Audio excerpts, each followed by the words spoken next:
are so back. Episode 58 of the weekly comic wrap up. Guys, 1 week away from you. I felt empty, but let me tell you guys, Terrificon was the bomb, man. It has come and gone way too fast. I'm already looking forward to, obviously, Terrificon next year, but I mean, the Terrificon vibes are still going. But yes, salute, guys, because we have a big show tonight. We have an amazing guest, and what perfect timing for some of the news that's been going on. But yeah, man, you know what? He pretty much doesn't need an introduction, but I'm going to give him one anyways, because he is one of the most energetic guys in the game and informative. Infamous Jeb, what's going on? Yo, what's good, everybody? Hello.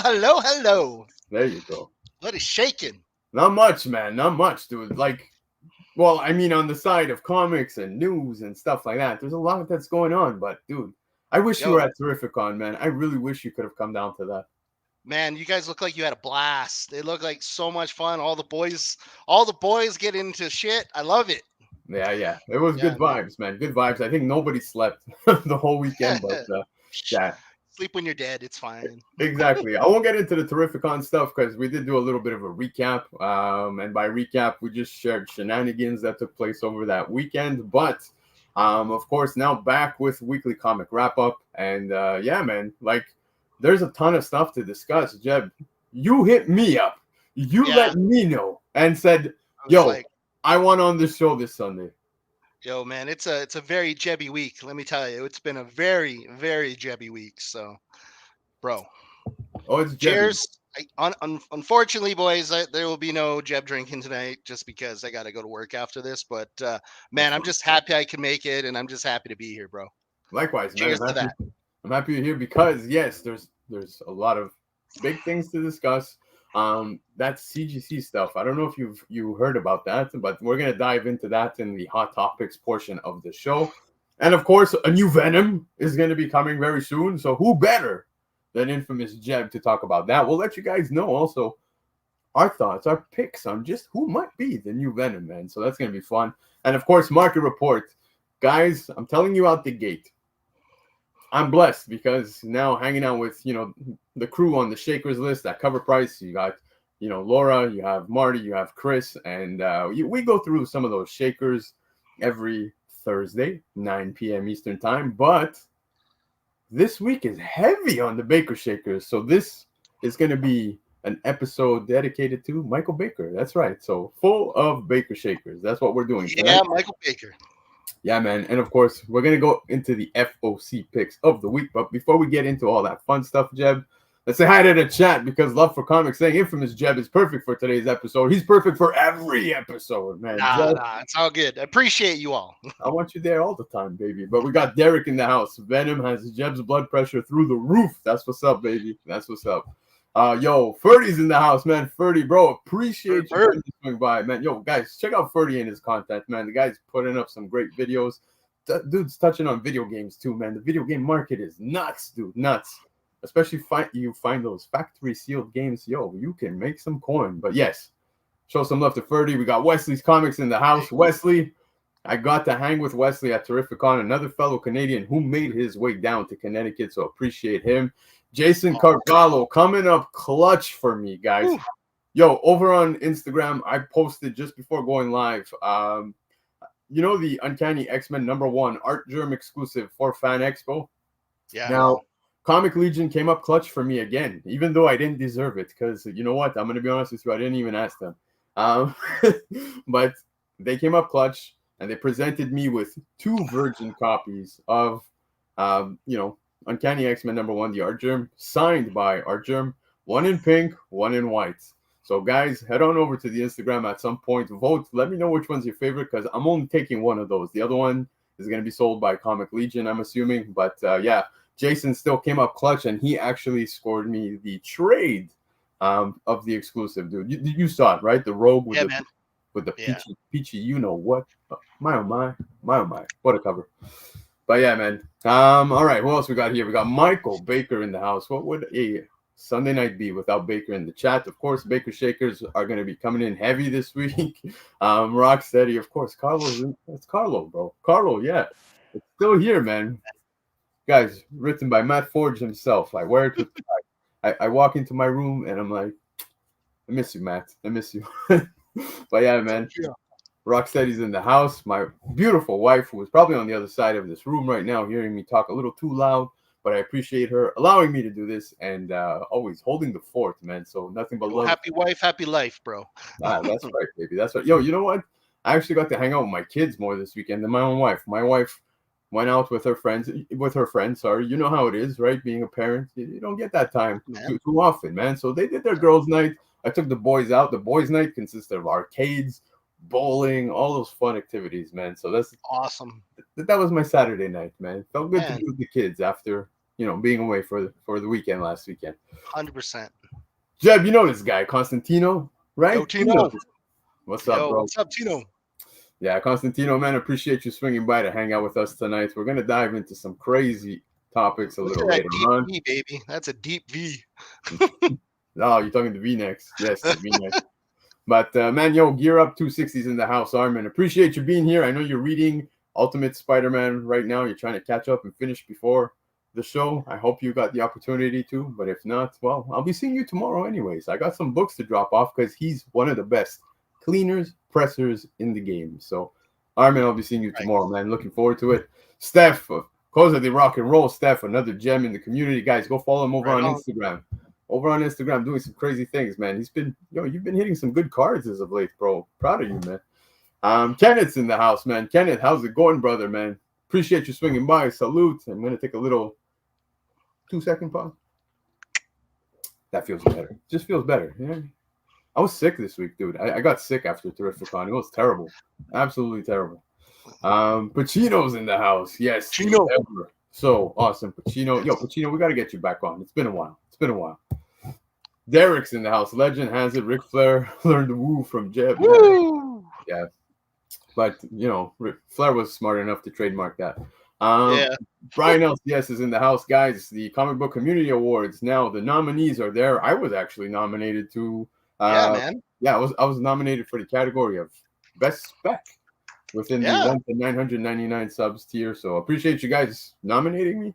But of course, there's other awesome people within my category, like Ferdbird, who's here in the chat. So definitely go check it out. 22 Comics is there as well within the same category. Vote your favorite. I'm not going to tell you who to vote for. I'm not going to be one of those guys telling you vote for me. I don't care. I want you guys to vote for who you think deserves it, because I think all the boys in the category deserve it. So there you go. Trev's in the house, man. Trev, how's it going, man? Appreciate you. Trev goes live 10 p.m. Eastern time. So definitely check him out immediately after the show. Hit a sub, hit a like on that video. Show some love. What's Constantino saying now? Let's plan a trip out of Calgary. Yeah, dude. Make your way next year. Make your way. We need more Canadians there next year, man. That's what we need. The Canadian invasion was intense. It's awesome. Yeah. Desired Comics, man. What's going on, Nigel, bro? Appreciate you. Nigel, I didn't get to see at Terrificon. That was heartbreaking. Even I was driving back with Hyper, and he was saying the same thing. He's like, yo, you know what? I just realized we didn't get the opportunity to see Nigel. I was like, yo, there's a lot of people we missed, man. We were all over the place, but it was a great weekend. All right. I think. No, we didn't get everybody. If we ignore this guy, it's the end of the world. You know that. You already know that. But yes, Chip Pet's in the house, man. Chip Pet came up clutch. Thank you so much for scooping me the art jar, man. Can't thank you enough. I know. Next time I'll come to you. I promise. Comic Ozzy's in the house. Yes, another fellow Canadian I hung with at Terrificon. Had a blast, man. Ozzy's one of the chillest guys. I know we see all these handles, right? Like your infamous Jed, Comic Ozzy, Black Crown. And it's funny because when y'all meet each other, you're giving each other's like handles as names, right? No one's like, yo, I'm Jolando, or I'm Q, or I'm this, I'm that. No, it was all the handles. It was funny, man. It is funny to see that. It's fun, man. It's cool. It's like, it's our superhero names, bro. Yeah, it was so funny, man. But we got, Chris is in the house. Not sure, Venom, man. What's going on? Of course, you're going to tune in for a Venom-sized episode. So I appreciate you being here. Yeah, Phil's Treehouse, man. Phil, my brother Phil, so much love for Phil. Thank you so much for being here tonight. My brother Yeah, man. Steve out west. What's going on, man? Yo, Steve, Team Nerd Herd, crushing it, nearing Nirvana. Go subscribe, show some love, because yo, Nerd Herd's always killing it with the cover lovers, their toy box stuff over on the weekends. Go show some love, man. Big things, man. All right. We definitely got Comic Nation. We're going to show some love to in just a bit as we dive into the FOC. So I appreciate you guys being here. Canadian Survivalist in the house. What's going on? Appreciate you as well. And the ever so awesome Cliff, who I got to hang out with finally at Terrificon. So appreciate Cliff being here. Cliff. Let's go, Cliff. Yeah, it was a week of recovery for all of us. I know he had a rough week as well, man. But all right, Jeb. Let's get into it. We have a lot to talk about. We're going to kick it off with some FOC. So I'm going to ask you like I do every single time. Jeb, you ready? Yo, let's fucking go, baby!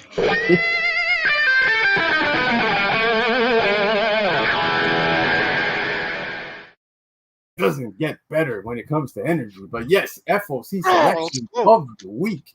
Of course, of August 26th. Now, guys, before we get into FOC, there's a few things I want to talk about. First and foremost, if you're looking to pick up any of these fine books we're going to show tonight, definitely go visit comicnation.us. Use discount code BlackCrown to get yourself an additional 5% off. The books are already discounted at 15% off. Why not make it 20, man? Use the discount code. Let's go. United States. Take advantage. And of course, Canada, we have Comic Legion, who already gives you 20% off of your order. But if it's your first order, use the discount code ENLIST to get yourself an additional 5% off of your first order, 25% off. Hey, yo, that's a nice little discount. So there you have it. Now, one last thing. I always say this every week. Guys, whatever books we're talking about, no one's telling you to buy them. Take the information as you please and then make of it what you will. This is just us, Lefteros, showing you guys what's going on with these books. So first and foremost, The Moon is following us. Number one, this is the cover A. It is a 10-issue series described as a tale of magical recovery. Now, what's got my interest here is that Daniel Warren Johnson's behind this one, and that alone is a selling point for me. So, man, I honestly didn't know anything about this, so I only started looking it up today. Awesome cover, though. I appreciate it, like it, love it. Yeah, it's dope, man. Michael Baker, thanks. I had no idea, man. 600 subs, awesome. Thanks, guys. I appreciate that, man. Whoever that 600 sub, we need to give him an initiation somehow. We'll figure that out. But The Moon is following us, number one. This is the cover A, but dude, I know it doesn't look like there's much of a swap here, but in fact, it's gonna be a foil as the 1 in 100 incentive for this. So, yeah, man. Foils are hot, so why not? Fuck. I'm actually surprised we haven't gotten a lot more 1 in 100 foils, but man, people are going to be chasing for that for sure. Yeah. Well, I mean, if the story hits, man, for sure, I could see some 100%. Yeah, North 49, how's it going, brother? Appreciate you being here. But yeah, man. So The Moon is following us. Number one is right here, and then of course, Phases of the Moon Knight, number 2. Now, of course, if anyone's going through phases, it's Moon Knight. Introduces an all-new Fist of Khonshu from a crime-ridden vision of the future. Dude, he just looks cool. Like I saw, he's all like bandaged all up and everything. He looks cool, man. I like his kind of Horus-looking helmet or whatever he's wearing. Dude, I think it's sweet. I'm excited for all these. Like, there's the one with the little girl. Looks really sweet too. Freaking all these new characters look pretty badass. I agree, man. I'm excited for the Templar one. That one looks really cool. Yeah, and I love it, bro. I think what's the name? Manhanini killed it on this cover, man. It's a beautiful cover, man. Yeah, Manhanini's always busting out some really awesome covers, man. Always. Agreed, man.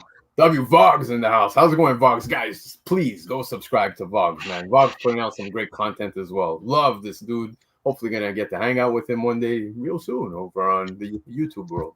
But yeah, let's keep it rolling because Power Fantasy number 2, you have the cover A right here. This is the second issue of a new series about 6 people with superpowers that can destroy the planet. Now, Jed, did you have the opportunity to read? I read the first one. It was pretty interesting. I just love how all these guys like keep away from each other because if they get, too much into the same vicinity, they can wreck everything. It's kind of like full chaos mode, goes and just destroys everything. So Now, they all kind of just stay away. It's yeah, dude, interesting. It's interesting. It's a new concept. I like it. I like the story. And they pulled that sneaky thing at release, right? When New Comic Book Day hit, the book came out, and then they had like a different cover of the Like regular.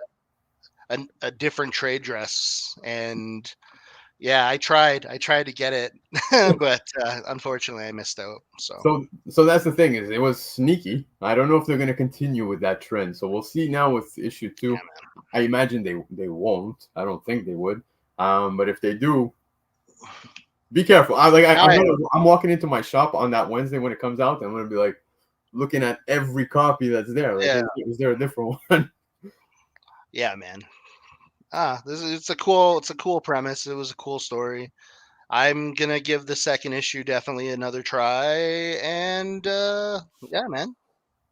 Yep. Likewise, I'm on board. I like it.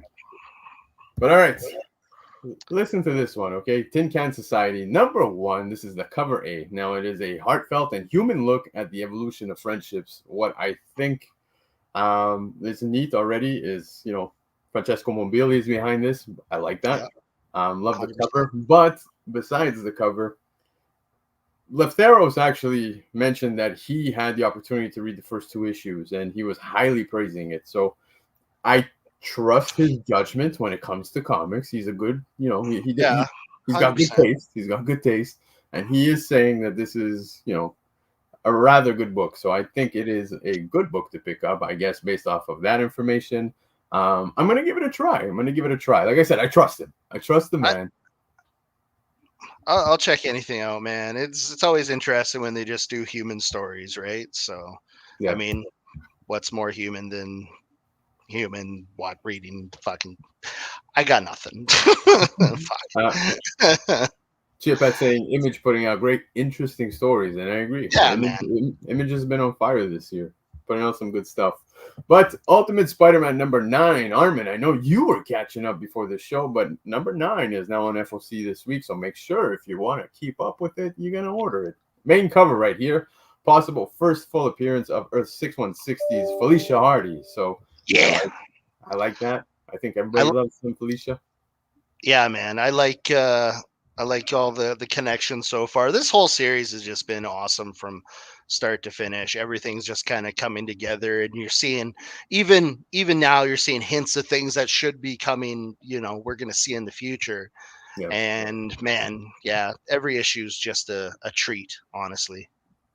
Yeah, I'm going to be honest. I hear some people also telling me that they're kind of falling off of it as, the story's been going on. I'm a little shocked, to be honest with you, especially given the new Sinister Six that we got within this.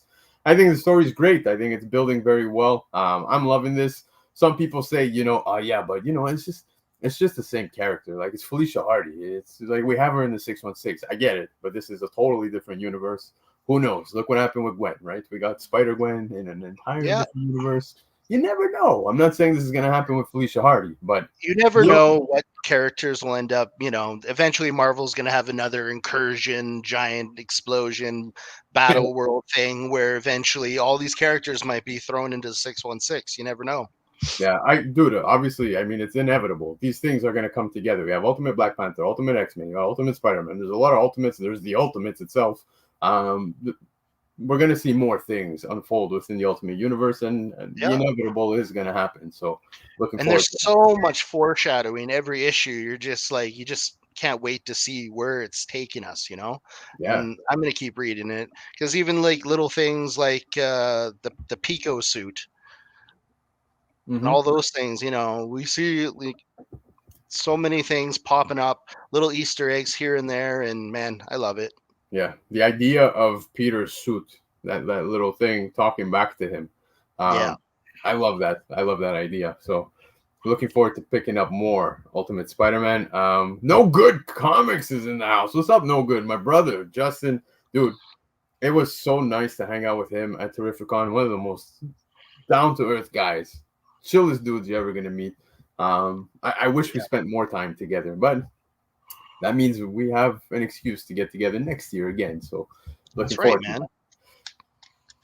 Jeb, I think this might be my favorite cover this week. You might think I'm nuts, but think about this. Think about this, man. Nah, man. I love all these concept art covers that are coming out.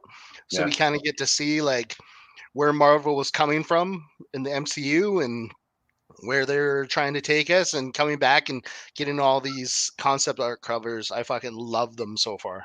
Right now, Avengers Annual #1 off, dude.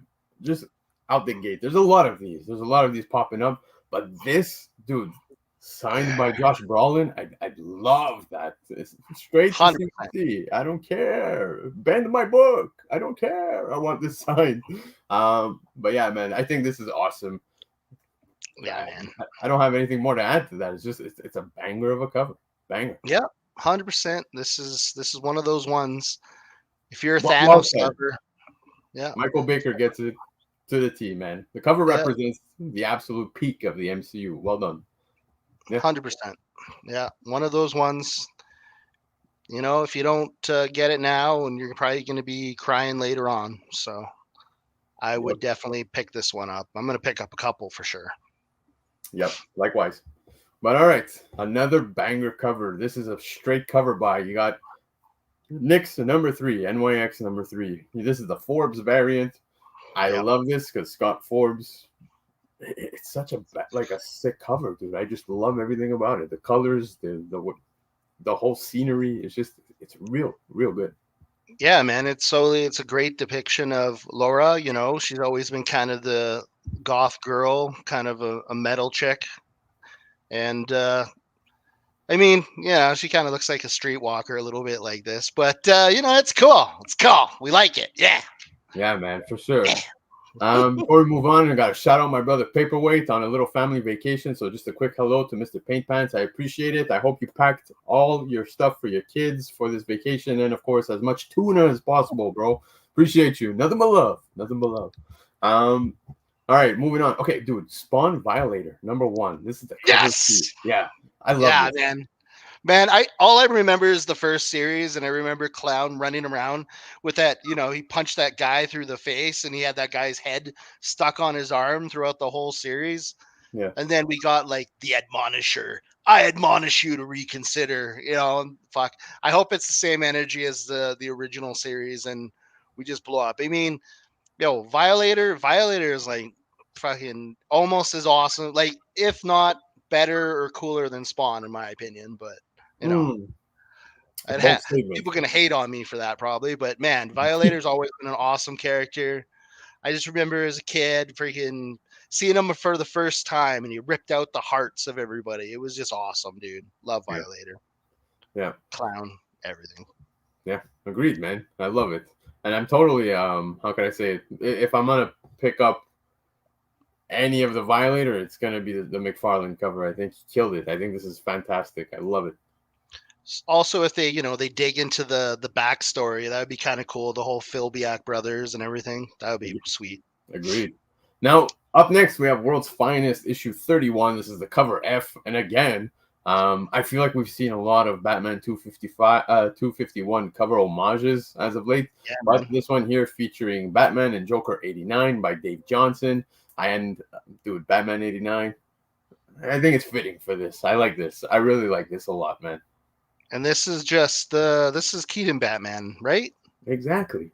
Yeah. Exactly. So why wouldn't you want this? I would want this. You cannot go wrong. But yeah, I think this is another cover grab, 100% for myself on FOC this week. Now, speaking covers and now going to later prints, we are talking Transformers #1 hitting an 8th print.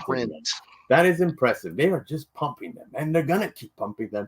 Look, Void Rivals went to a 10th printing, and they had an arsenal of covers ready for that 10th print. So I could only imagine if Transformers does that, damn, it's going to be amazing. But this right here, Patrick Gleason, I like this cover. This is neat. Yeah, I love Patrick Gleason. His art's really cool. If when he gets away from the webhead stuff, his art's very dynamic and very fluid and just busts right through the page, out of the page. Yeah, dude. Dude, look, I'm enjoying the read. I'm enjoying Void Rivals, the entire universe. I'm enjoying all of it. So, look, my question is, when does the fatigue kick in for such later prints? Because those are the ones you want to grab. When everybody's Yep. like, the second I see the chat going, oh Ugh, god, I'm sick of not a that. ninth print, that's when you know that's the money one, bro. That's all I'm Yeah. gonna say, guys. Yeah. You start grabbing them right up. Exactly. But yeah, I like this. Now, we're going to talk incentives. We're getting to Destro, number 4. This is the 1 in 50 incentive. Now, we've come to meet this chameleon character, and here's the variant cover depiction by Omari. I like this. It's a neat cover. Would I go crazy enough? I'm not sure, but, chameleon being on the cover, this might be a good pickup. Yeah. I haven't actually got to read any of the Destro stuff yet, but it's a sweet cover. I dig it. I'm down. I don't know if I'm going to pay the prices that someone was going to want for it. You know? Yeah. No, I feel you. I could imagine. Look, like I said, given the fact that Chameleon is on this cover, I think this might be a sneaky book. I think some people might pay a little bit of a premium for it. We'll see. We'll see. But We'll see. yeah, if you have the opportunity to get it at ratio or less, definitely a good grab. Now, Falling in Love on the Path to Hell, number 4. This is the 1 in 15 incentive. I think this is a sick cover. Yeah, dude. Subversive Girl. This is a beautiful cover, man. Dude, I'm not familiar with Subversive Girl. I don't know. This is Nah, me neither, but this is a banger. 100%. I don't know. That's just the defiance in those eyes, baby. Like, whoa. Don't fuck around. Yeah, this is awesome cover. Very well done. I think Falling in Love on the Path to Hell, out the gate, man, had a lot of fire, a lot of momentum, man. It's holding relatively well. Now, I think this is a gorgeous cover.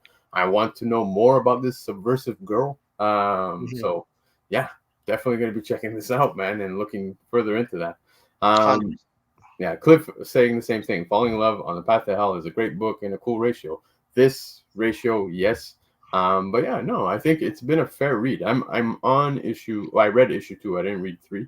So yeah, I'm slightly a little bit behind, but there you go. Yo, we got Tarek in the house. What's going on, Tarek? Of course. Yeah, another jabroni. Jebroni. Yeah, right? That's what we're calling everybody who is a friend of Jebronis. We're all jabronis. But yeah, man, Tarek, appreciate you swinging by to come and support Jeb and myself. It means a lot. Absolutely. Yeah. Chia saying, I know a cover is great when Jeb is shocked. There you go. Dude doesn't get shocked easy. That's facts. I saw this in the chat and was like, wow, never seen anything by this artist before. Same. I've never seen. So it's like when Peach first came out, man, I was like, I love grabbing the new artists, the unknown artist stuff, because down the line that stuff's just gonna get harder and harder to find. Art Germ, Batgirl covers.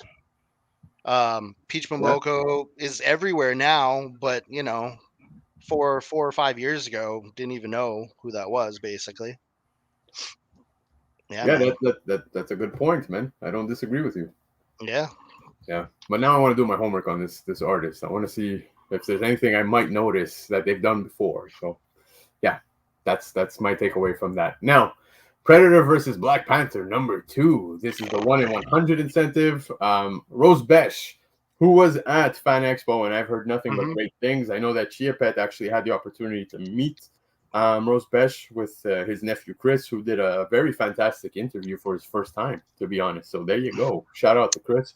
Yeah, absolutely. That was a great interview. Good question. Right, for a first time. The guy's killing it. Good for you, brother. But yeah, man, I think, dude, Rose Besh art is just incredible. I love Rose Besh's work. So yeah, this is neat. Now I know Predator versus Black Panther. Not many people talking about that, but for the fact of the cover alone, this is awesome. Yeah, 100%. I wasn't like massive fan of the Chibi Venom on a story called Venom War, but it's grown on me. So I love the one she did where it's like the melting everything. Just an acid trip. She's got a cool mind, and I appreciate her art a lot. There you go. Yeah, that's very well said. Cool mind and great artist, man. Absolutely love it. Now, check this out, because we got Sonic the Hedgehog Annual 2024, the 1 in 10 incentive. This incentive is done by Yasmin Omar Atta. I think this one is one. Well, dude, I was actually uploading the slides for the show today, and my son walked by. My oldest, he's a huge Sonic fan. He saw this cover. He's like, "Oh my god, Danny, I want this. Can you get it?" And I was like, "Dude, you have expensive taste. This is an incentive." Yeah, but it's neat, dude. I think this is an awesome cover. The incentives for such Sonic books tend to do relatively well. They hold. They don't go crazy, but they hold. So I think this is a nice one. And you never know what's going to pop up in these books too, man. Yeah. Never know. Exactly. So neat book on the list by Lefteros. Now, of course, this one getting some love. Silvestri was also at Fan Expo in Toronto this weekend. Witchblade number 3. This is the 1 in 25 incentive and is the Uncanny X-Men 251 cover homage. Silvestri kills it every time. I love the W. With Witchblade, I think it's a sick cover. Yeah, man. Well, Mark Silvestri has always been a huge favorite. I've read almost everything that he ever did in X-Men. Loved it from beginning to end. And man, he's just detail. Yeah, man. Yeah, dude, it's sick. And gritty detail, man. Love it. Yeah. Now, look, one thing I am going to say very quickly is that Uncanny X-Men 251 has hit, of course, some very interesting numbers since the release of Deadpool and Wolverine. Yeah. So who knows? Just might happen with this one, right? It wouldn't shock me. But again, of course, this being Witchblade and not Wolverine or X-Men. So yeah, we'll see. But I think it's neat. Wonderful homage. Very well done. Silvestri killing it. And who better to do it than Silvestri, right? So yeah, man. Also, like, I don't know, the new Witchblade series, like the first issue was just awesome. Just so good, man. Like I wasn't gonna get into it, and then I was like, okay, I better read it. And then, man, I loved every bit of it. So no good comics saying, guess I'm buying my first Witchblade book. I don't blame you, bro. This is a sick cover. If there's ever a first you gotta pick up, this is it. But yeah, man. So moving on, last book I want to talk about, guys. X-Men number 2, the 1 in 25 incentive. Of course, Magic Virgin variant cover depiction by J. Scott Campbell, and of course, Marvel would do this again. We get this done every time. It's so frustrating, but it is what it is. I like Virgin variants. I like it when they're. This is nice because it's a 1 in 25 Virgin variant. It's not like the super expensive ones, but who knows what people are going to charge for this.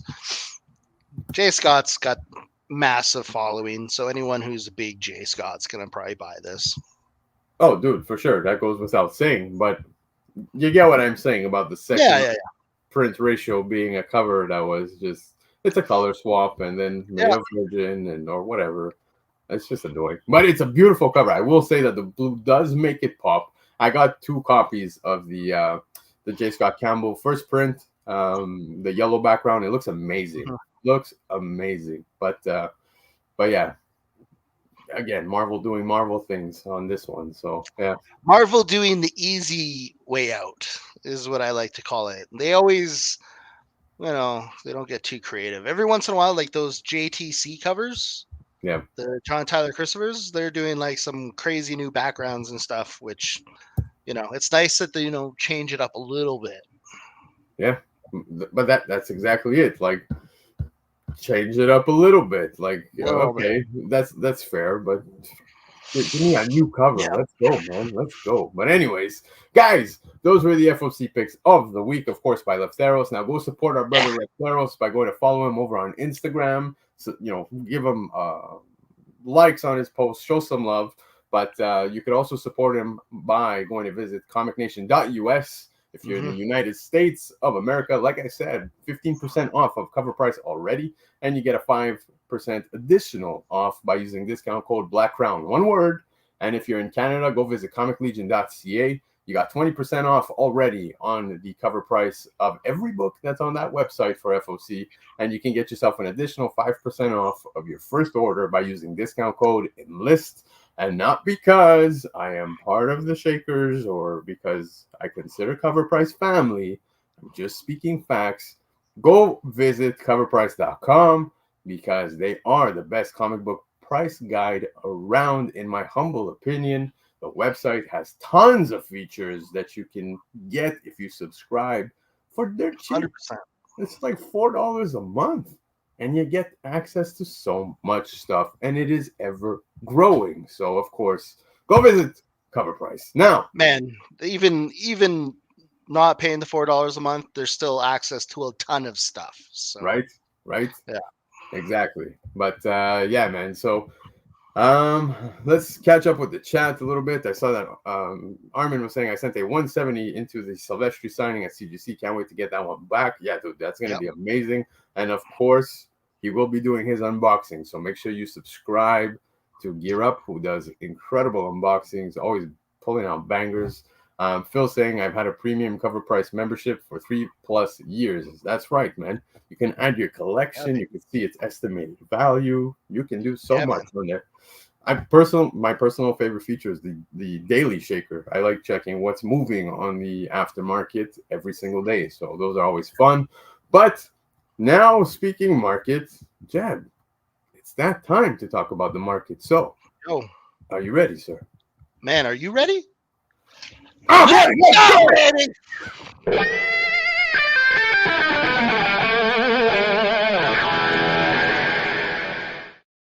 I was debating the F-bomb. I had to tell them, I don't want to wake the kids, but yeah, there's the Jeb energy. Children.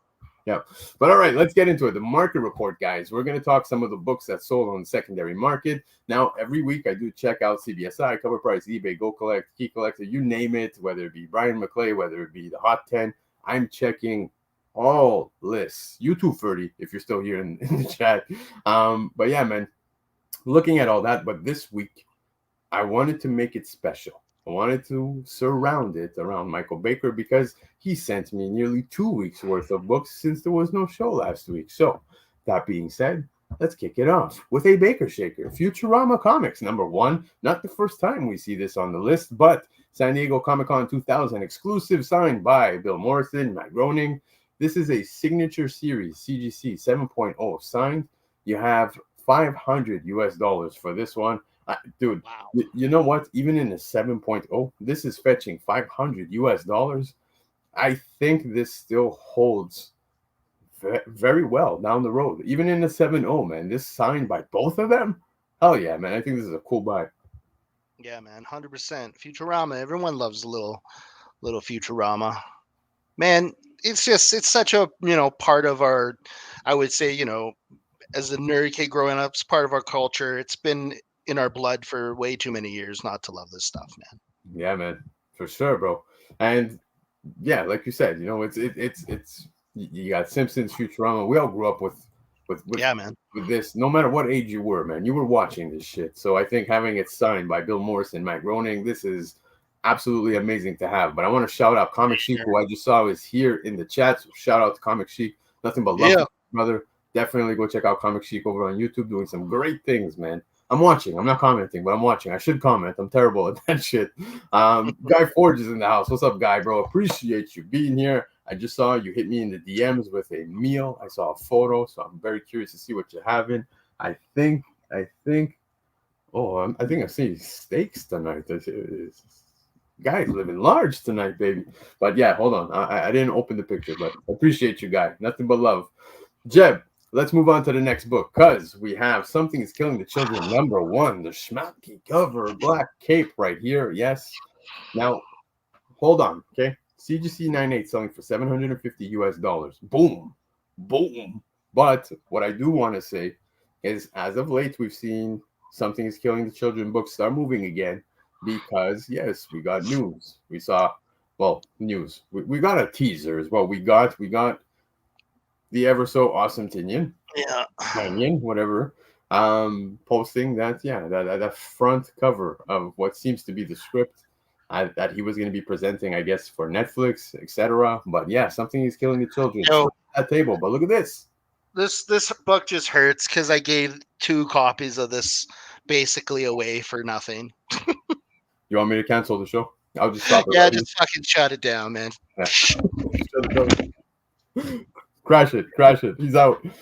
But yeah, man, dude. Jeb, I know you could somewhat still hear me. Um, I'm very sad. I'm sad that you gave these two away. I feel bad for your wallet, but great for your heart because that means you're an awesome gentleman. Now, awesome cover. I think. Look, I would say maybe the Frizen is probably my favorite. I know that the cover A is the money, the breadwinner, the breadwinner. Yeah, But I really like the Frizen over the cover A. That's just yeah. my I kept one copy of the Frizen. That was it, man. yeah. You did good. Yeah, You did good. But yeah, just wanted to show you guys this one because $750 for CGC 98. Not bad. Not bad. man. I'm pretty sure that book, like a few years ago, was selling for way more than that too. Yeah. That's again painful, but that's life, man. You win some, you lose some. That's the comic game, boys, Yeah. girls, everyone. Another gentleman who was at Fan Expo this weekend was Stephen Platt. You Stephen have Platt. his first artwork right here. And it's Mark Spector, Moon Knight, issue 55, CGC 98, selling for $275. Dude, Platt's work. Look, there's that Wolverine. I think it was what 310. That's like really hard to grab. Yeah. I've spoken about that one before, but I think this book, considering because Platt's phenomenal. I think Platt's work is incredible. But 275 US isn't too bad. I know maybe the book itself doesn't have anything that is key worthy inside, but the fact that this is first artwork, I like this book. This is a good book to have. Yeah, this is just a badass cover, man. Fucking Moon Knight's getting just destroyed from every freaking side, just getting his ass whooped, and he's still just Moon Knight, you know? Yeah, couldn't agree more, man. Chiapet saying had a chance to meet Platt at Fan Expo. He been busy in Hollywood. That's why he's away, I guess. Got back in now. More work coming also because of Hollywood strikes. So that's good news, man. I'm happy to see that. I think this issue 55 is a great book to have, solely based on the fact that this is his first artwork and it's gorgeous. Yeah. It's a sick cover. It's a sick cover. The colors, it's just everything about it pops. Yeah, man. Always a win. That's cool. Now, this is a fun one, guys. This is Tales from the Ozone #1. And I'm sure many of you are wondering, what the hell are we even looking at right now? Well, let me tell you that this is the first underground comic published in Detroit, CGC 9.0, selling for $285. It was a Baker Shaker this week.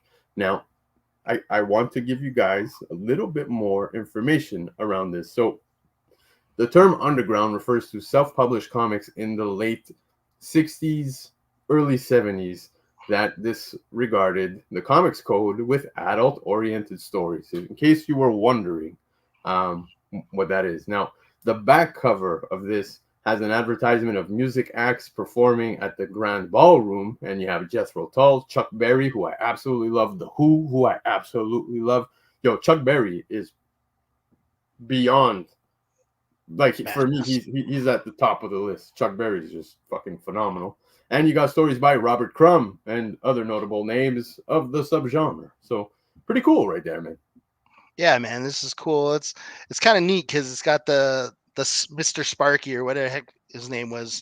I can't exactly remember, but I remember when I used to do. I was picking there for a while, and I actually found like a little porcelain sign with this dude on it. So really, it's kind of cool. Yeah, and I sold that a long time ago, but man, it's cool. You found this where LCS or? No. It was like at a guy's like house. He had a bunch of different signs. Yeah. Yeah. That's neat, man. That's cool, bro. But yeah, I think this is a very interesting book, man. I didn't even know about this until Baker sent it to me. I'm like, yo, let me do some homework on this. And now the fact that I know that you have Chuck Berry on there, you got The Who and stuff like that, given the history behind this book, it's cool, man. If ever I see this, I might pick it up. It's pretty cool. That's cool. Now let's talk fire covers, bro. Can we agree? Wicks. Yeah. Sienkiewicz fucking kills this cover. Elektra #1. This is the 1:75 ratio. CGC 98 selling for $475. It is a Baker Shaker this week. Now, it's funny because this particular run from Elektra, you can find that cover A in dollar bins, bro. It is a dollar book all day. But this 1:75, I imagine there's not too many of them. such a weird ratio. Yeah. Like everything in like I don't know, it was around 220, like 2012, and then up were just weird ratios for a while there. It was like 4 years of that. Yeah. It's funny when I was looking at this cover and I saw the rain falling. I just pictured the movie Daredevil with Ben Affleck and Jennifer Garner, right? When it's like it's Yeah. raining and he's touching her face or whatever bullshit. But yeah, man, it's a phenomenal cover. I think this right here is now something I'm going to be targeting, bro. Like now seeing this, I'm like, hey, Yeah. this is a fire cover. I absolutely need to pick this up at least once in my lifetime. I'll never get rid of it if I get to own this. But You're beautiful. either like a huge fan of Bill or you're not a fan of his art at all. But like you Yeah. can't, you know, poop on what he's done in the comic book world. That's for sure. The guy's Amen. one of the ones. Amen. Couldn't agree more, but gorgeous. So CGC 98's $475. Now, I had to bring one on from the Covrprice Shakers list. We spoke about this on Thursday over on Covrprice. Now, dude, hearing about this book, learning about this book, Nightwing #1. I know we spoke about it on Thursday, but I had to bring it back up in case anybody missed this. This is the DC Universe logo variant. You can see it right there at the bottom left, right? CGC 96 selling for $880. Cover price shaker. To my knowledge, this is the only copy that exists. So this, in a CGC 96, of course. Pretty impressive sale. Now these books are apparently available in packs, right?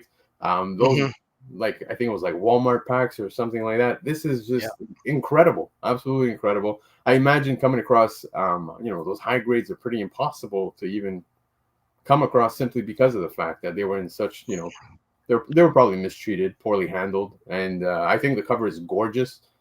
The fact this wasn't this like one of his first issues in this costume? Mm-hmm. I can't remember, but yeah, man. Yeah, I think this is awesome. So if you guys missed this, just wanted to re-highlight that because I saw this and I'm like, man, you don't even see any of these listed on eBay. So like that sale it came and went real fast. So pretty interesting sale right there.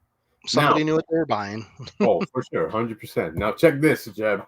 I've been seeing the Mask books a lot lately. I don't know why. It's like I'm seeing a lot of listings. But the Mask #1, this is the first appearance of Lieutenant Calloway as the Mask. CGC 98 selling for $295.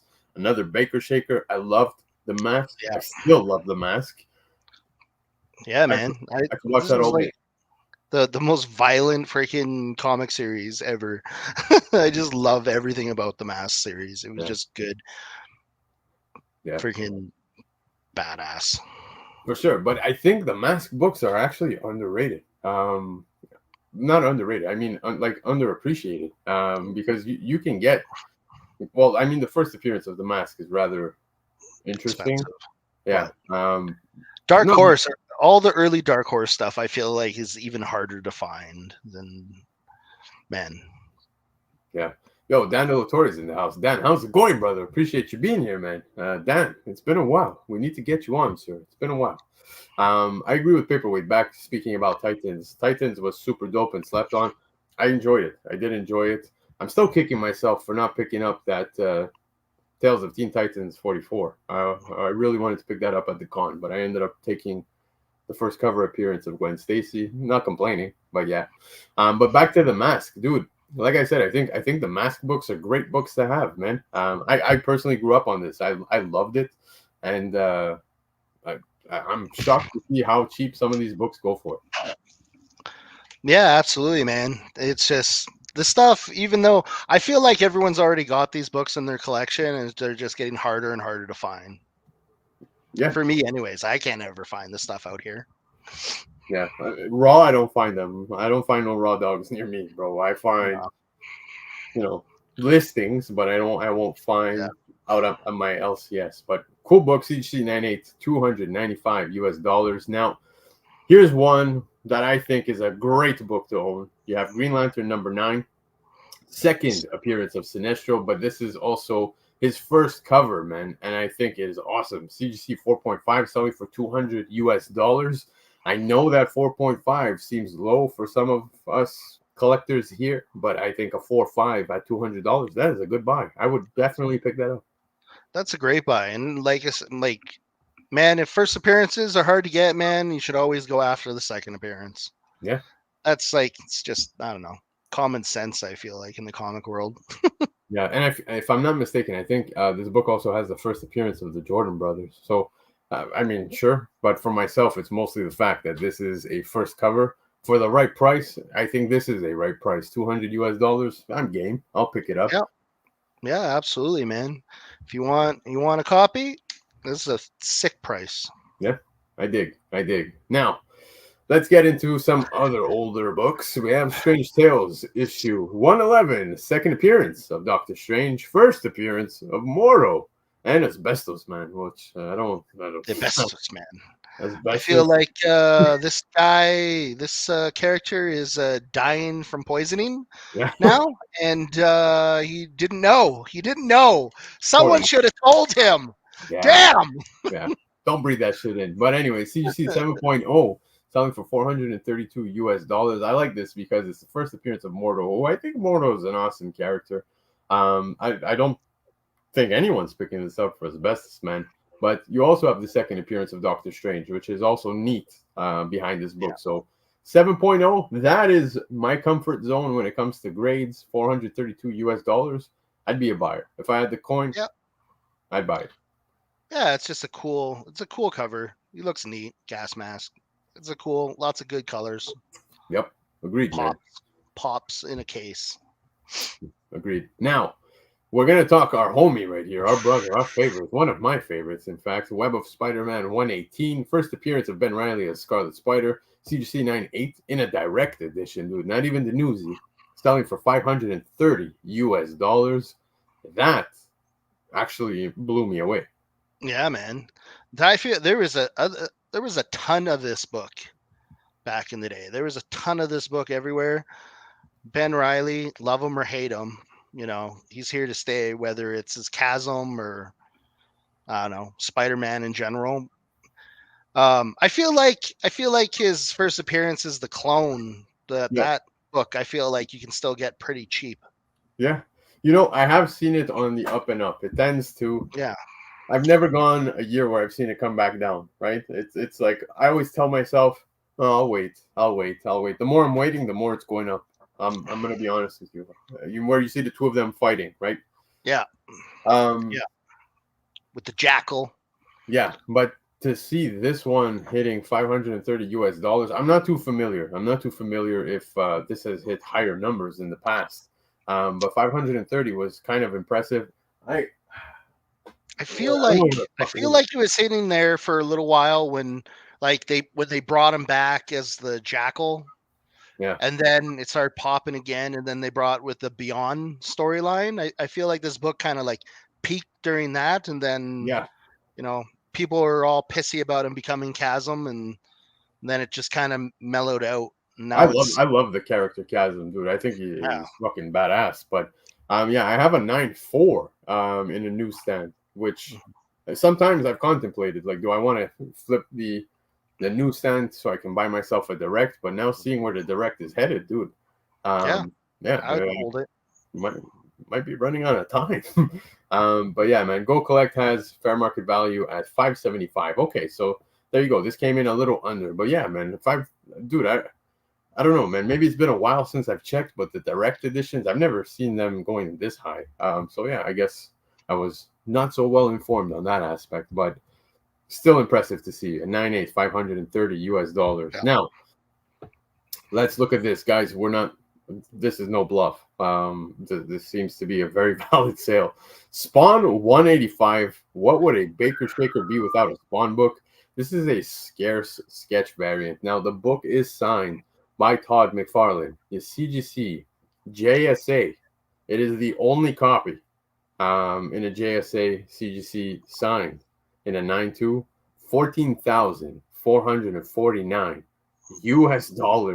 Michael Baker hit me up probably about 3 times within the week to show me this book. And he's like, dude, this needs to be spoken about. And of course we're going to talk about that, because that $14,449 US. It's nuts. Yeah, you can buy yourself a nice Not one. even for a 9.8, but a 9.2. That's insane. Signed by Todd. Signed by Todd. Signed by Todd. Yeah. Crazy impressive. But this is a very scarce book. It's almost impossible to come across. Looking at the CGC census, man, I was seeing very few copies on that census. Jeb, Wow. forgive me. I'm gonna actually try to go back to check if I left it open, because I was looking at. Oh no, I signed out by accident. But I think I saw in total copies. It was like 30 or somewhere around there, on the census. So just to give you an idea, $14,449. That's not chump change, bro. No, you can get. I feel like you can get like one of the greats for that freaking price. Yeah. That's just Now look at that. A 9.6 blue label went for $17,000 last year in a 9.6 blue label. So here you have one signed by Todd himself. At that point, bro, that 9.6, fuck, I'd probably crack it open, press it clean, and get it signed by Todd. Yeah, nuts. Absolutely nuts. But no surprise. Now, this is another neat book. I wish I had it because I got to meet Adam Hughes at Terrificon. Uncharted #1. This cover, of course, done by Adam Hughes, and there's only 7 9/8s on the CGC census of this book. The 9/8 sold for $1,200 US. That is very impressive. I know that the cover A gets a lot of love, but man, if you have the opportunity to pick this one up, it's a banger. #1, #2. Look at the coin it's going for. Yeah, that's crazy, man. I don't know. I didn't mind the movie. The movie was all right. I hated it. Dude, I don't think Tom Holland had any business playing Nathan Drake. Yeah, he's a little young. I feel like the character should be a little older and rougher, but yeah, dude, just look at the way Adam Hughes is drawing fucking Nathan Drake. He's a man. He's scruffy. I don't know, like he looks like a real big man, really tough. Man. Not doing ballerina stuff. Yeah. Pretty much, but Tom Holland did not sell me as Nathan Drake. So it didn't work, not for me. But I guess it is a fun movie if you take it in for what it is. But regardless, Uncharted #1, the Adam Hughes variant, selling for $1,200 in a 9.8. Impressive sale. I love this book. I love it. I wish I had it, man. I wish I had it. Jeb. Adam Kubert. It's not the first time I'm bringing this one up because New Mutants #1, the Wizard World sketch variant by Adam Kubert, CGC 9.8, selling for $619 US. Another Baker Shaker. I love this cover, dude. I love this cover. I always say, always go after all that Wizard. Anything connected to Wizard magazine in general, go back, go look. The stuff is getting harder and harder to find. You're not wrong, man. The Wizard stuff is relatively hard to come across. And when you do come across them, of course, there's a little bit of a premium behind them. But I think this is a gorgeous cover. I know you can basically get the, fully covered variant for fucking peanuts, but I think this Wizard World one is just, it pops so much, dude. It's so nice. I love it. Yeah, it's an awesome cover. Magic. Just love magic. Always love magic. Yep. See, Michael Baker saying now that's what the Soul Sword is supposed to look like, not a Final Fantasy VII knockoff. Spot on, bro. Spot on. I love it. But anyways, let's move on to the next book, Jeb, because I feel like every time I have you on, I need to check in on this book. I need to check in on it. And a Venom 7. Cover done by Clayton Crane. CGC 9.8 selling for $350 US. Not too shabby. Yeah, this book goes up and down and up and down. This is one of the first, when exclusives were starting to come out, books. So it's the only reason why I would own it, just because it was before exclusives became crazy and every shop had them. So yeah, and also this is the first cameo appearance of Dylan Brock. Yeah man, 100%. You can get this. I like the Virgin. I like the trade dress. They both are pretty badass. Yeah. So I actually pulled it up because the last time I had you on this show, well, it wasn't the last time. I think it was a bit before that. was May 26th when we talked about this book of 2024. And where was this standing? It was standing at $260. So like you said, it goes down, comes Goes back up. down, comes back up. Yeah. It's crazy. This is like one of those just weird books that is just on a weird roller coaster. Yeah, it's exactly that, the roller coaster. But it is one book that I swear probably was spoken about the most throughout the pandemic. I think everybody was hunting this book. It had an absolute craze behind it. I think at one point it was the Virgin was hitting like the $1,000 mark. Yeah, man, and like this was peak. This was the peak Venom, Kate's run. All this, man, when Venom was just going nuts, Yeah. nuts. Yeah, it was wild, but it's cool to see that it's taking a slight bump up. Yeah. Although I will say the Virgin is not too far off. I think it's around the 500 and something US mark. So yeah, it's still doing okay in my opinion. Still doing okay. Yeah, well, like I said, a lot of people weren't a big fan of this Venom run, so Venom stuff just went kind of. Stop. It slowed down. It slowed down, and it was nice because I was able to score a lot of cool books because of it. So, Yeah. But yeah, man, I don't know. I haven't bought this book. I haven't tried to buy this book. I say all good things come in time, but eventually this book will be too expensive that I'm not even going to pay that much for it. So. Yeah. Shout out to Roger, who's here in the chat, and he's saying, I'm still waiting for it to go lower. LOL. Yeah, man. Exactly. Cliff said it right as I was going to say. I wouldn't. I don't know. Like I'd be depending on what's coming up. Yeah. Well, we shall see for sure. But I think this is a classic cover that will stand the test of time. And yeah, I hope it does come a little lower just so I can grab a copy too. But yeah, let's move on because another sick cover. Check this out, man. The all-new Ghost Rider #1. This is the 1:50 ratio. First appearance of Robbie Reyes. And you have a CGC 9.4 selling at $525 US. Baker Shaker this week. I imagine those higher grades are a little tough simply because of the cover being all black. Covers, man. Yeah, dude, they're both beautiful, but at the same time, a pain in our ass because those color breaks, you name it. But I think this is a sick cover, man. And it's funny because, the first appearance of Robbie Reyes and all new Ghost Rider #1, like I saw that book explode and it came back down. It came back down. It is a good book to pick up, man. I think, seeing where it's at now, you can find yourself a good deal.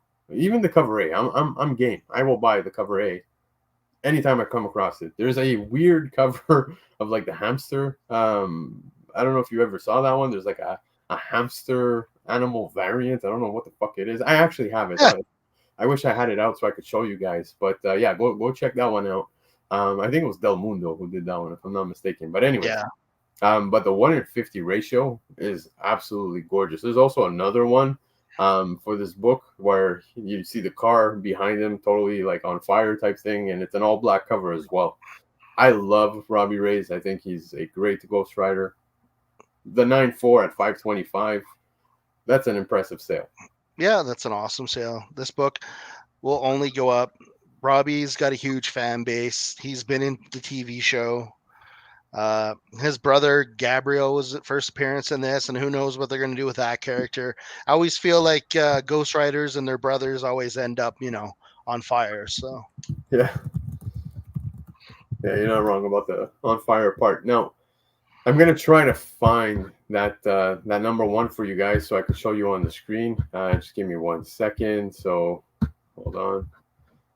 All right, so here we go. Yeah, okay, I found it. So I'll share my screen with you guys because it is rather interesting. I want you guys to see it. It's pretty funny.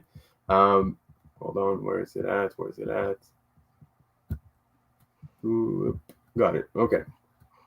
There you go. So you guys see, obviously, this is the all-new Ghost Rider, the cover A. Now, this is the one I was talking about. It was Del Mundo. So there's this like little hamster one. Yeah, this is funny. This one's funny as hell, and it's so dirt cheap. You can pick this up for like $10 Canadian, which is chump change. Scotty Young did an amazing cover for this as well. I love Scotty Young. Yeah, this is neat. And of course, there's the second printing, but this is the other one I was talking about, the 1 in 25. I think the 1 in 25 is sick. This cover is so good, absolutely incredible. Probably my favorite out of the ratios. Yeah, I would put it before the 1 in 50, to be honest. The bunny one. You like that one? I wasn't sure which one. I can't remember which one was the lowrider cover. The lowrider, I'm not too sure. Was that actually a lowrider magazine cover that had Robbie on it? I can't remember, but that I want to grab that one day. Yeah, I can't remember which one that is. But Chipette saying these covers are all awesome. I agree, man. Healthy, yeah. Such a sick cover on the Ghost Rider. I love, dude. I know Rocksteady is a huge Scotty Young fan, and yeah, I think the Scotty Young one is also very, very well done. But CGC 94 for this one selling at $525 US. Now, I want to show you guys one last book. You know, we're going to talk about this real fast because Amazing Spider-Man 678, the 1 in 50 ratio by Del Mundo. CGC 98 selling for $5,100 US. Baker Shaker. Now, I know people seek this one out. This is a very popular cover. It is sick. I think MJ looks incredible. I like the fact that the symbiote in the front, you can still see her actual hips and curves on this book. I love it. Very well done. Very sexy cover. But besides all the awesomeness behind the cover, the scarcity, of course, $5,100 US. This right here. Look at this, okay? I want to share this with you guys. I don't know if you guys could see it, but if not, I'll read it to you. So the same book that's sold at $5,100 US. You can see it. It has a special label there with Spider-Man at the top. The previous sale, it was in March 6th, 2024 of this book. And in August 24th was the recent sale, 2024. The seller of that book made a healthy profit because the previous sale in March was $2,880 US. So look at that jump. 52 bids going up to 5,100. Now, guys, I bid. I checked out at like 800. Yeah, no kidding. But as you guys can see, look at that conversion from US to Canadian, right? We take it hard, baby. That's terrible. But yeah, man. So just to show you the same book for this one, the guy made a good profit for real, man. I made his money back, you know. The guy made his money back plus, so good for him. Hey, yeah. All I gotta say, man, the 1 in 50 venomized ratios are just they're a hard grail to achieve all of them at once. Two or three of my friends has them all of them together, and all in high grades, man. Nuts, dude. Yeah, it's funny because yes, it is true that Hyper Combo Comics found this on his lunch break for dirt cheap, bro. I think he remind me, Hyper, what you paid for it. I think it was like around cover price or some shit like that. But yeah, very interesting sale. To see this at $5,100, very impressive. In the previous sale, of course, being much cheaper at $2,880 US. So shout out to the seller. I hope for the buyer. Let me tell you, that's like an Everest getting all those books together for some people, man. Yeah, I was going after it like 5-6 years ago, and the only one I want is that Venom 12 1 in 50 by Del Mundo. That's all I want. I don't need all of them. I just want that one to finish off my run of the Remendez. And then you're done. Then I'm not done, but you know, I've gotten a pretty good collection then. Oh, dude, I could tell just by the books behind you. But Jeb, we have one more segment for the show for the last time tonight. I'm going to ask you, before we get into the hot topics, sir, are you ready? Let's go! There you go.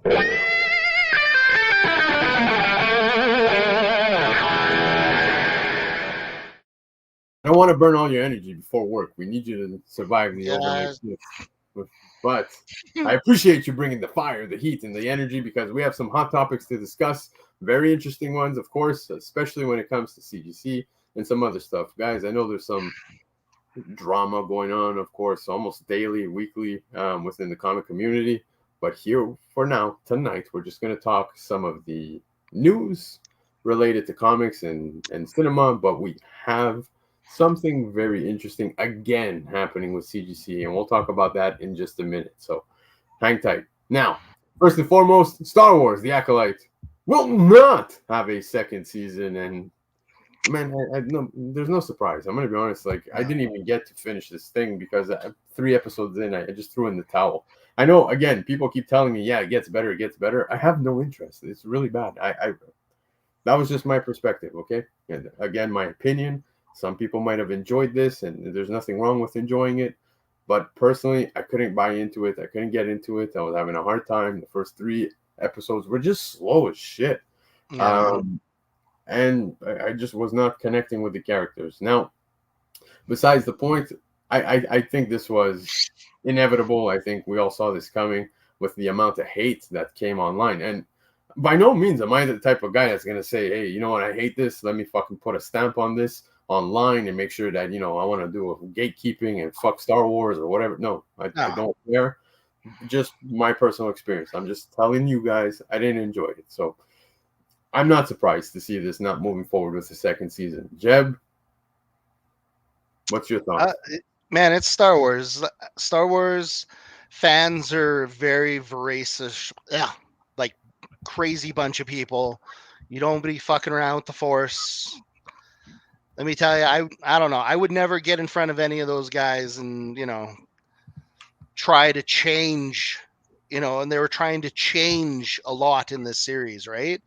Yeah. And man, they didn't. It wasn't a good experiment. You're not supposed to experiment with certain things, right?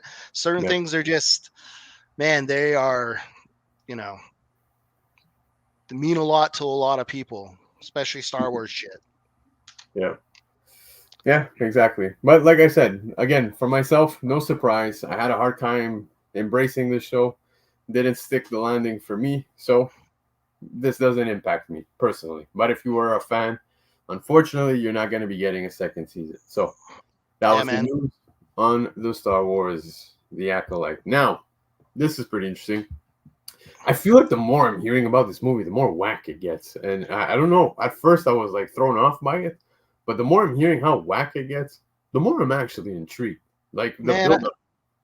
I hope this is just a messed up acid trip of a fucking movie. Like that's all I care about. It seems like that's what it's going to be, and I would imagine that's what the relationship between Harley Quinn and Joker feels like, an acid trip, because Joker 2 will open with a Looney Tunes inspired animated short starring the Joker.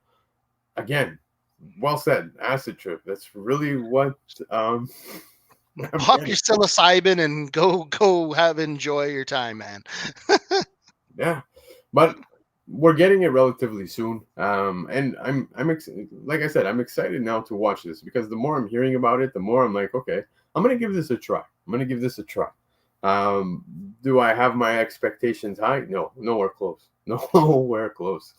But I thought seeing this, the whole Looney Tunes inspired animated short, it kind of makes me feel like from beginning to end, we're going to live in that wacky mindset, the wacky world of the Joker and Harley Quinn. So things make a lot of sense seeing such news, right? I know some people are like, oh, this looks like trash. Dude, I was the first one to say I fucking hate the fact that this is going to be a musical. I cannot stand musicals, even as a musician, which you would figure I would appreciate it, but I don't. But I think the more I'm hearing, you need to watch Seven Brides for Seven Brothers, my guy. Let me tell you, that's one of the greatest musicals ever made. I have no idea what it is, but I will look into it just because Jeb recommended it. Man, it's good shit. Or Repo the Genetic Opera. That was a good one. Nothing. No, I had nothing. I don't know. But Derek saying Joaquin Phoenix is just perfect for the Joker role. I think he's doing a great job, man. I think it's very hard. And I don't even like comparing anybody to Heath Ledger, because that was a totally different take on it, right? Same thing with the OG Batman stuff, right? So like, even you look at Penguin from, the Michael Keaton stuff, and then you fast forward and we're getting different versions of Penguin. Like, I don't like comparing. Because they all feel very, very different. But I think Joaquin Phoenix is good. So, yeah. Cliff saying not Repo. I have no idea what you guys are referring to. He see Comic Nation knows. Yeah. Comic Nation saying it's about 7 others essentially kidnapping 7 sisters and telling them to marry. Jesus Christ. Yeah, man. It would probably get canceled today for sure. That show, man. Well, I am That was totally going to good. go back to watch that. JF's in the house. JF saying the first one was a masterpiece. Now, if you're referring to Joker, dude, I enjoyed Yeah, the it was Joker, the good. first one. Yeah, I really enjoyed it. Now I'm just a little worried Yeah, about the whole musical approach. So we'll see how that plays out. It's Joker in name only. That's how I see it. That's fair. yeah, That's But anyways, Looney Tunes inspired animated. I'm man. excited. Let's just go in, Yeah, have fun. There we go. there you go. Take it for what it is. Now, this for Yes. me, I love this news. I think some people stand divided online. A lot of people, saying otherwise. But James Spader is returning to voice Ultron in the MCU's Vision series. Now, the series is set to begin production in early 2025. I was worried this thing was even going to be canceled because I remember, with the whole Disney announcing that they're going to reduce quantity and focus on quality. I was like, man, I think Vision is going to bite the bullet. But no, it seems like this is clearly moving forward. Production set in early 2025. James Spader did amazing on Ultron, and I know some people feel otherwise. It broke my heart to leave Ultron, and even to this day, hear a lot of people bash the movie. It's not the best Avengers movie, that's for sure, but I It's not a love, bad movie, though. It's yeah, not a bad movie. it's not amazing, but it's not bad. It was Yeah, great for James me. Spader's Voltron was awesome. I think. I don't know. Yeah, yeah, exactly. Chip at saying incredible news. Who doesn't like this? More Ultron is better, and that's what I'm getting at. Is like Yeah, I want to see Ultron more. And I felt like that was probably the negative takeaway from myself coming out of Age of Ultron was I didn't want Ultron to end. You understand? Of course he ends he could always come back. He could always come yeah. back at any point. So that I'm not so worried about. But I thought the approach of how Ultron was presented within the movie was good. And dude, Looked awesome. I'll never forget the the Disney reference that was inevitable. There are no strings on me. I was like, oh Yeah, fuck, dude, this is amazing. that was brilliant. That's a Yeah, brilliant line. yeah, Absolutely. yeah. But I'm happy to see James Spader back. I think this is amazing. JF well said that he was creepy and you loved it. I did too, and I hope to see more Ultron. And it looks like we are going to get more Ultron. So this is great news. I'm pumped, man. And I think Ultron and Vision encounters, exchanges are always awesome to see. So looking forward to that. Good stuff. But all right, I want to touch on some Eyes of Wakanda news, guys, because the Eyes of Wakanda series will reportedly feature a group of future Wakandans who travel back in time to stop the Horde from destroying the world. Now that sounds like a very cool concept. I Yeah. like that they're going back in time to stop the Horde. Um, this could be awesome as hell, man. Is this horde is kind of like the annihilation wave kind of thing? Is Yeah, exactly. that what they're digging into? Yeah, Because it seems like man, it. yeah, I love that. That's awesome, awesome, awesome. Yeah. So I'm happy to see this news as well. Eyes of Wakanda seems to be shaping up to be rather interesting. So yeah, Yeah, I really, can't wait. Can't wait for the What If series coming out. It's gonna be awesome. yeah. There's the what if Such a too. solid show. Everything, you know, they just kill it. That was such a good animated series. I'm Yeah. ready for season. What is it? 3 now? No, 2, 3. Season 3. Season 3. Yeah, man, Yeah. it's crazy. Yeah. Chip at saying it's one of the episodes, not all of them. Yeah, I don't care. One episode even. I'm more than happy. I think this is fucking cool. Yeah. Setting up the annihilation wave in future. So yeah, I'm all for Yeah, man. this. Let's do this. Let's bang Give it me a out. little. I just want a nihilist. I just want to see full freaking, you know, I've, Karthapeth, I've big said bug this. dude.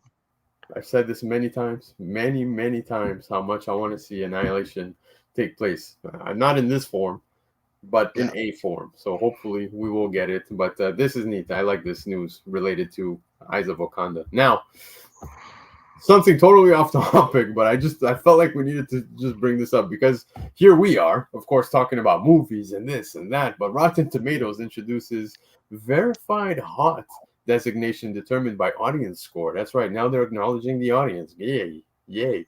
As a compliment to the certified fresh moniker, Rotten Tomatoes is introducing verified hot, which will designate movies and TV shows that have high audience scores. Now, I just feel like they're just throwing us a bone at this point. Mm, Yeah, but this is whatever. it's cool. Yeah, just wanted to put that out there. This is, yeah, exactly, just another way to manipulate the scores. So, yeah, just found it funny. Wanted to share that with you guys. But let's get back into the more important shit. Jeb, Yeah. it's time we talk about Deadpool in comics, not just on the Yeah, man. MCU and stuff like that. But check this out, because the regenerating degenerate is regenerating no more. Marvel has been teasing that the unkillable Wade Wilson would die at the hands of a new villain, Death Grip, in September's Deadpool issue number 6. So, guys, do keep an eye out for that, because it looks like Deadpool is finally going to bite his final bullet, and that Wade's 14-year-old daughter Ellie will take over as the new Deadpool in issue 7 in October. The current Deadpool comic run by writer Cody Ziegler revealed that Death Grip disabled Wade's superhuman healing factor with the mystical power of the Muramasa blade. exactly Muramasa blade, a sword with the ability to kill immortals like Wolverine and Sabretooth and now Deadpool. So I think we need to buckle up here, guys, because Wade's 14-year-old daughter Ellie is going to be taking over the mantle. And let me tell you, man, I think she looks badass here. That's the Deadpool 7 on the far right that you see, October 2nd, 2024. I love these covers. Dude, you know what, man? I'm excited to see how they're going to bring her forth now within the comics, taking over the mantle. Of course, they're going to give Wade a little bit of a break. It ain't going to be a long-term thing, man. No, it never is, right? Yeah. But this will be cool because we've been kind of watching this character grow up throughout the years, and it's cool that Ziegler is taking this and doing something with her. Yeah. And it's got my girl Princess. I'm glad that character's still around, and that's awesome. Love it. Now the question is, where will the first appearance? Will it be actually in Deadpool 7, or will it be in the end of Deadpool 6? So I don't know. Might have to grab both just in case. Yeah. Well, either way, we know that he is going to die within issue 6. Now, obviously, Yeah. deaths within comics are never certain unless your name's Uncle Ben or the actual Gwen Stacy. But I think this is awesome. Definitely, like you said, keep an eye out for issue 6 and 7. I think those are the two that everybody should be keeping an eye out for. Ellie looks pretty badass, man. So I'm looking forward to seeing what she's going to bring to the table as Deadpool. I like the costume design. It's pretty cool. But yeah, man, I'm excited for it, man. I got everything ordered. I'm ready. Let's go. Yeah, Roger. This is a good point, Roger. I like this. But he says Deadpool dies. Is that why Rob Liefeld said he is retiring? Probably with one retirement goes the death of of Deadpool, right? But yeah, man, it's looking rather interesting. So just wanted to put this out there for some people who may have missed it. Although I know that most of you are on point and stuff like that. Miss Marvel died for 30 seconds. So yeah, she did. No, Yeah, she did. What a stupidity. What a stupidity. It was just to make a fucking mutant like in the show. But anyway, so yeah, I'm totally going to be picking this up. So definitely going to keep an eye out for it. 100%. Now, speaking characters and comics, first appearances, and so forth. Yeah, guys, remember Kahuri, who made her way into the What If Season 2 alongside Captain Carter. She had her full own episode and then joined Captain Carter to, finish off the final task within the series, and ironically was looking at the tree that Loki is now in, holding together the timelines. So will she hop into the MCU? Are they hinting towards that? Will we see some other things take place? Whatever it is, we know that Kohuri is going to be making her way to comics now through Reshaper of Worlds #1 to introduce Disney Plus What If character right here. So, celebrating Native American Heritage Month, Kohuri Reshaper of Worlds #1, a new Marvel's Voices special, hits stands this November. So yeah, it was inevitable. We've seen characters within comics, their first appearance in comics, make their way to the MCU. We're seeing it in reverse now. It's not the first time. We have seen other characters do the same, but I mean, they never stuck the landing. And one perfect example was, what's her name? Kat Dennings' character in Thor.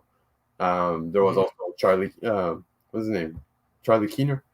Harley Keener. Harley Keener from Iron Man 3. Yeah. So I just love the fact they're, more indigenous characters. I mean, Marvel started out, kind of getting, their feet wet with Snow Guard. And then we ended up getting, the new Werewolf by Night. And it's nice to see Kohori too. Yeah. 100%. I'm excited, dude. Look, to be honest with you, within the What If show, I thought she was an awesome character. Very well 100%. done. Yeah. And everything about her is likable. So I'd imagine within comics, she'll probably have a pretty not dominant, but she'll be at the forefront. I could see her at the forefront in some big events. So yeah, 100%. I'm looking forward to seeing what they're going to do with her in comics now. Will we get more backstory? Are we going to get some additional stories? Obviously, maybe we can even get some things leading up to when we do see her again, maybe in What If Season 3. So I'll be keeping an eye out. So you're going to have her first appearance here within the Voices. Guys, make sure you pick up Kohori Reshaper of Worlds #1 if you're speculating on the character or if you like this character at all. I think it's a good pickup. I know Marvel Voices tend to be pretty expensive. Like they usually have the $7.99 or $9.99 price tag. Yeah. So I mean, stocking up might hurt the wallet, but I'd rather be paying cover price than the premium after the fact. So yeah, 100%. Exactly. Yo, my brother, Comics and Culture's in the house. Brother, appreciate you being here. Comics and Culture, such an awesome gentleman. Got to see him at Terrificon for the first time. So nice meeting you, brother. So I appreciate you being here in the chat.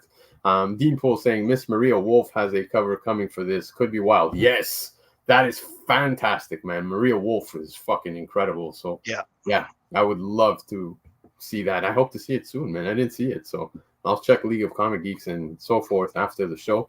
But yeah, man. So definitely keeping an eye out for this. Now, Jeb, it's time we talk about your favorites right now, and it's not the last topic tonight, guys. We have a lot to dive into, but all new Venom is going to be kicking off December 2024. If you're reading Venom more, guys, shit is going down.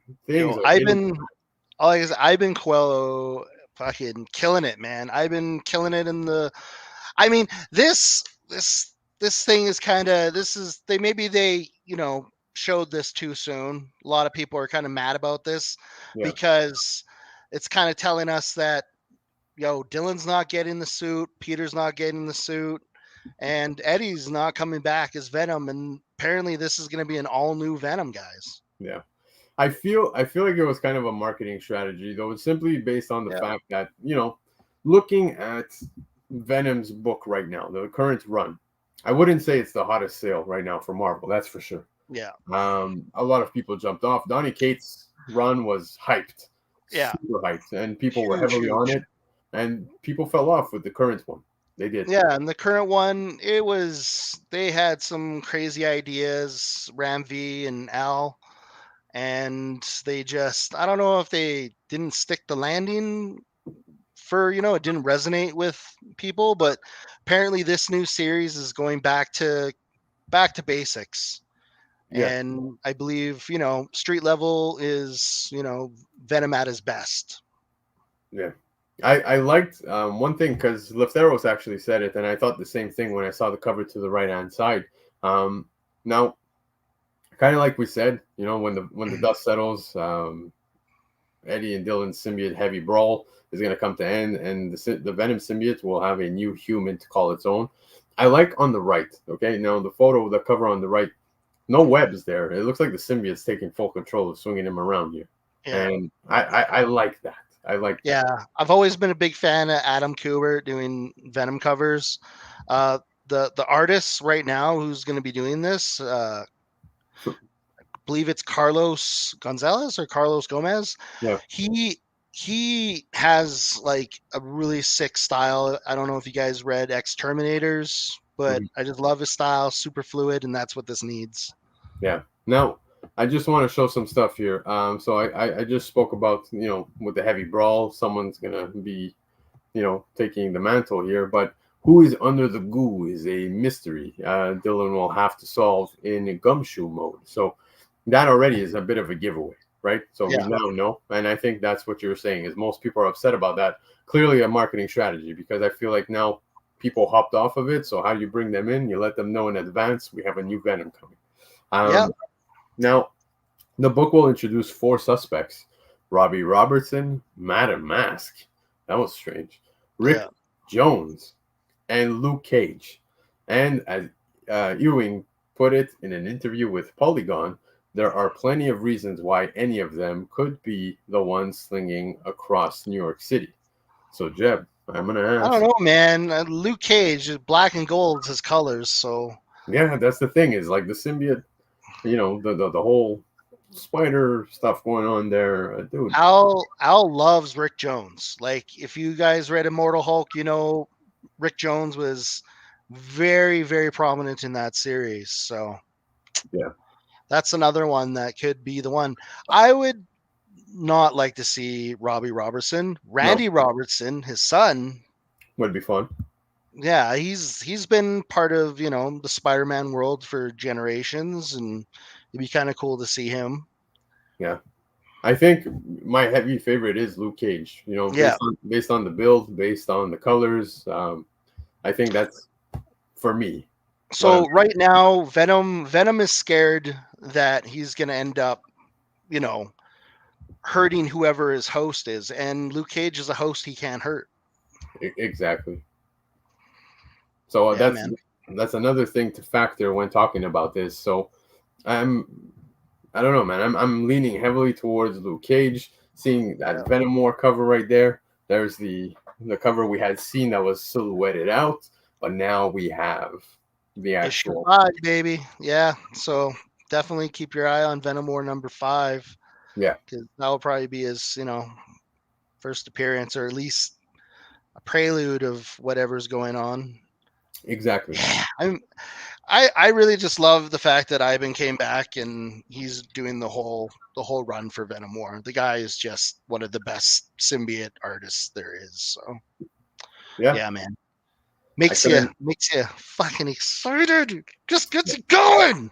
I Yeah, couldn't agree. I couldn't agree more. I'm. I was thinking long and hard, like who could it be? But I think the one that does make the most sense is Luke Cage, and yeah, it sucks because if it is Luke Cage, it's kind of like it was given away just within this little interview here, where he openly says it could be Robbie Robertson, Madam Mask, Rick Jones, and Luke Cage. Like, I think if it is Luke Cage, it sucks that it was kind of given away. But yeah. besides the point, you bring up a solid point here by mentioning that Venom War 5 is the book to probably keep an eye out for, because although we are getting an all new Venom #1, I don't think that is going to be the first. I think we're going to see the symbiote bond with somebody new at the end of this Venom War. And I'm pretty sure they're going to keep it kind of quiet for a little while in like the new Venom series. They're probably not going to like right off the bat. It's like, oh, it's him. They might keep it a bit of a mystery, but they say Eddie and Dylan are still going to be involved in the series. So if people are worried about that, they're still going to be in. They said they're going to take like a Nor, Yeah, yeah, murder mystery type deal with the new series, which again, I'm all for, man. Come back to basics, yeah. grounded. Agreed. Well, that's the Venom stuff. Now, guys, I'm going to get into a very touchy topic. Oh, another thing, there is already 10 variants solicited for all new Venom. Holy shit, 10. Yeah, 10 already.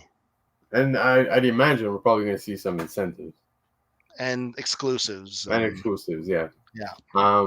Where's the ASM 300 homage? It's inevitable. I wouldn't be surprised if that happens. But like I was saying, we're gonna move on to the final topic, which is a pretty touchy one. If people like Armin who were in this chat, he's a presser, a cleaner. He submits to CGC very often.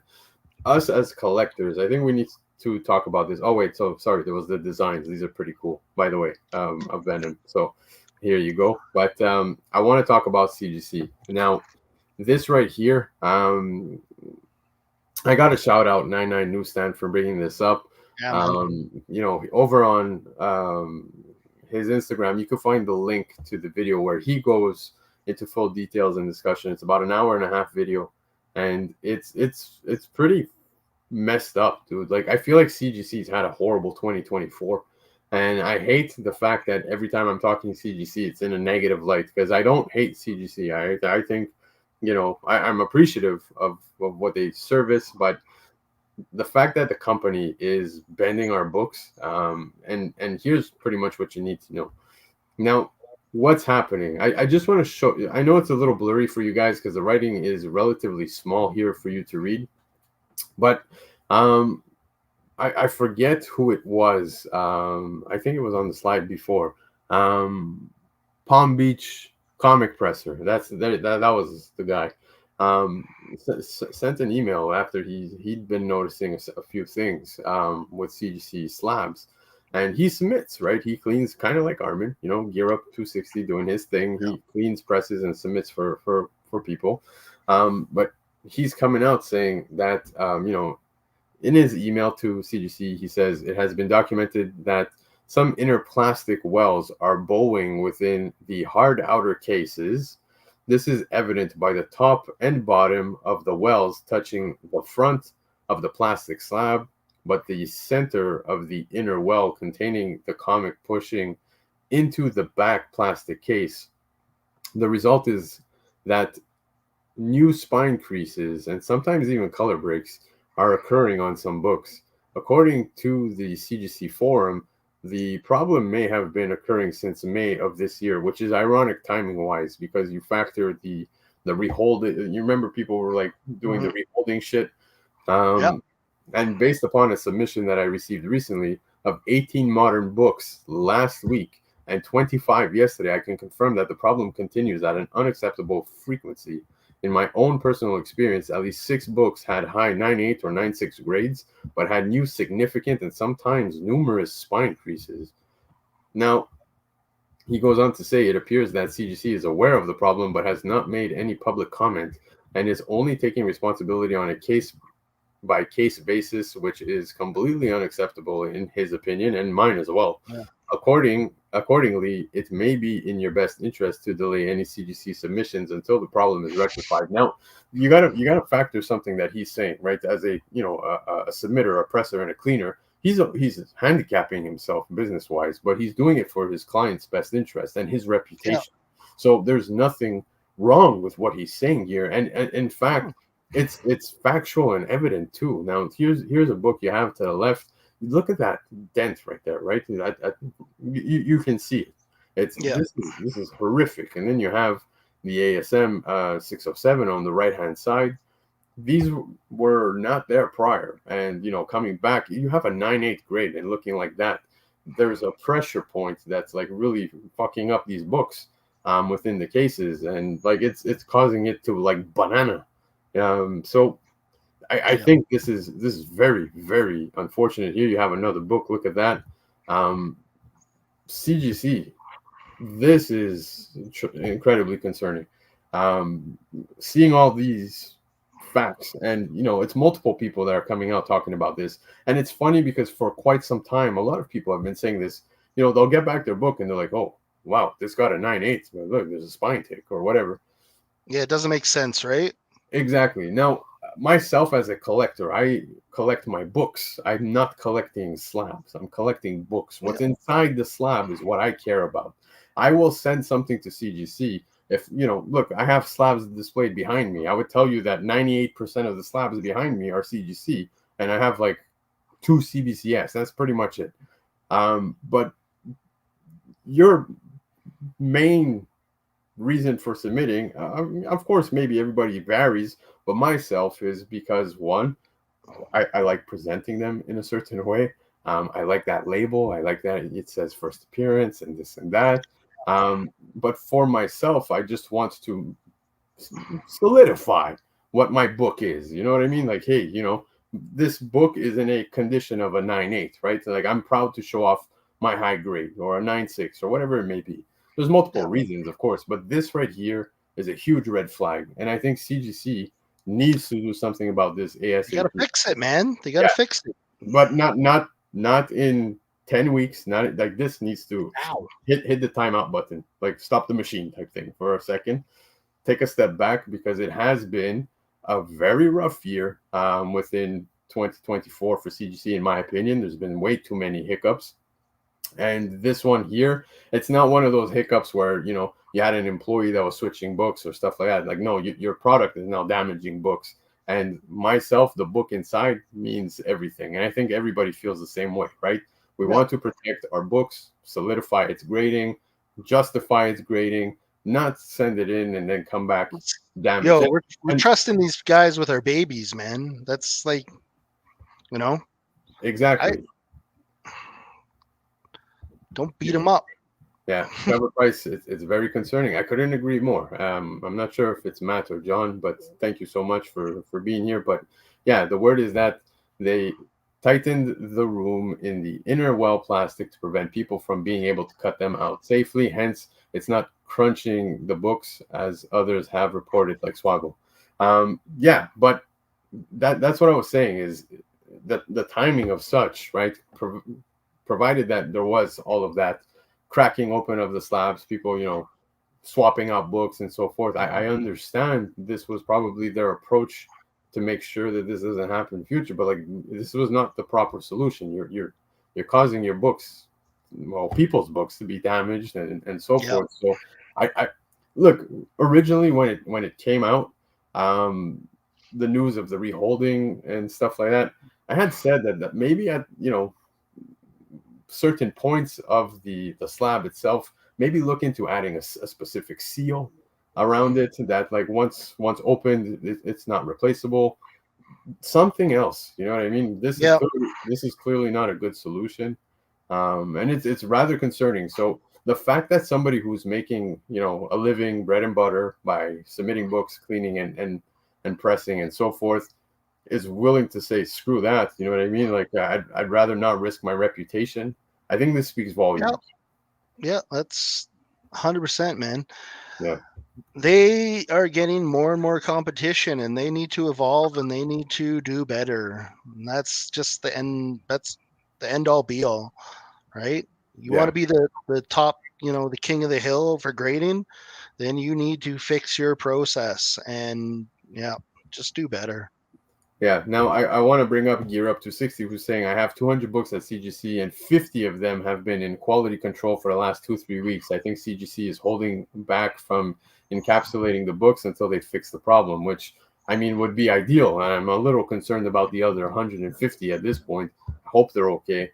But yeah, man, or else PSA will be the future. And given the timing of everything that's happening in 2024, with PSA entering the chat, it's looking a little more appealing as things unfold. So again, I'm not knocking CGC. I don't wish them any harm. I actually hope they just rectify the problem, because this is pretty big. It's being talked about amongst the community pretty heavily. I know they listen, and probably not to me, but whoever they are listening to, people like Swaggle Oz, I would imagine, or 99 Newsstand, of course. 99 Newsstand has put that pedal to the metal when it comes to CGC, and it's for good cause. It's for good cause. There's no malintent. Like, no, I think as collectors, we need to be cautious and protective of our babies, like you said. And like, I have books here that are precious to me, raw copies that I want to send to CGC.